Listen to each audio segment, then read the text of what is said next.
Masa kebangkitan kembali hukum Islam. Hukum Islam dalam perkembangannya mengalami kemajuan serta kelesuan. Setelah berabad-abad lesu, pemikiran Islam bangkit kembali. Ini terjadi pada bagian kedua abad ke-19. Kebangkitan kembali pemikiran Islam tersebut timbul sebagai reaksi terhadap sikap taklid yang telah membawa kemunduran hukum Islam. Muncullah gerakan-gerakan baru di antara gerakan-gerakan para ahli hukum yang menyarankan kembali kepada Al-Quran dan Sunnah. Gerakan ini dalam kepustakaan disebut gerakan salaf atau salafiyah. Menurut para ulama dan fuqaha, ada 4 pola utama yang menonjol pada saat kebangkitan ilmu fikih, yaitu yang pertama, modernisme. Pola pemikiran ini dipelopori oleh sejumlah pemikir dan sarjana muslim. Pendukung pola ini mendakwakan bahwa fikih Islam tidak lagi mampu merespon berbagai perkembangan baru yang muncul dari multidimensionalitas kebutuhan dan kepentingan manusia yang kini cenderung lebih kritis akibat keluasan informasi dan pengalaman. Yang kedua ada survivalisme. Pendukung pola ini bercita-cita membangun pemikiran fikih dengan berpijak pada mazhab-mazhab fikih yang sudah ada. Keluasan tasawuf fikih. Menurut pendukung, pola ini harus dikembangkan hingga sampai saat ini. Selanjutnya yang ketiga ada tradisionalisme. Pendukung pola ini menekankan keharusan kembali kepada Al-Quran dan As-Sunnah. Satu hal yang menarik dari cita-cita pola ini adalah penolakannya yang sangat keras terhadap ikhtilaf atau perbedaan pendapat. Mereka menolak bahwa ikhtilaf umat merupakan rahmat. Persoalan ikhtilaf ini menurut mereka harus dirujuk pada hadis, bukan pada pendapat-pendapat para imam mazhab.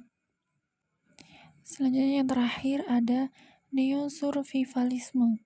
Pola terakhir ini disebut neo-survivalisme karena para pendukungnya selain menawarkan fikih, perkembangan juga menampakkan konsernya yang besar terhadap kepedulian sosial.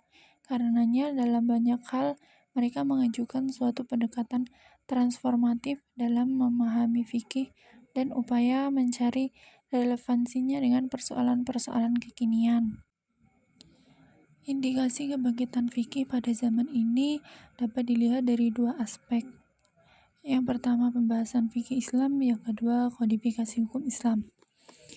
Yang pertama pembahasan fikih Islam.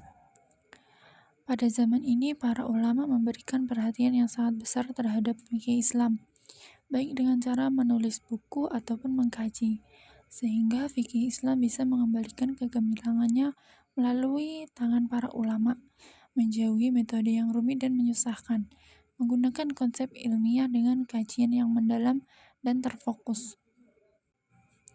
Yang selanjutnya kodifikasi hukum fikih. Kodifikasi adalah upaya mengumpulkan beberapa masalah fikih dalam satu bab dalam bentuk butiran bernomor. Dan jika ada setiap masalah akan dirujuk kepada materi yang sudah disusun dan pendapat ini akan menjadi putusan dalam menyelesaikan perselisihan. Tujuan dari kodifikasi adalah untuk menyatukan semua hukum dalam setiap masalah yang memiliki kemiripan sehingga tidak terjadi tumpang tindih. Contohnya, para hakim tidak boleh memberikan keputusan di luar undang-undang yang telah ditetapkan untuk menghindari keputusan yang kontradiktif. Selanjutnya, untuk memudahkan para hakim untuk merujuk semua hukum fikih dengan susunan yang sistematik. Selanjutnya, materi yang terakhir itu tokoh-tokoh pada masa kebangkitan hukum Islam. Yang pertama ada Muhammad Ibnu Abdul Wahhab. Yang kedua Said Ahmad Syahid. Yang ketiga Muhammad Abduh. Dan yang terakhir Syekh Muhammad Asyirndi.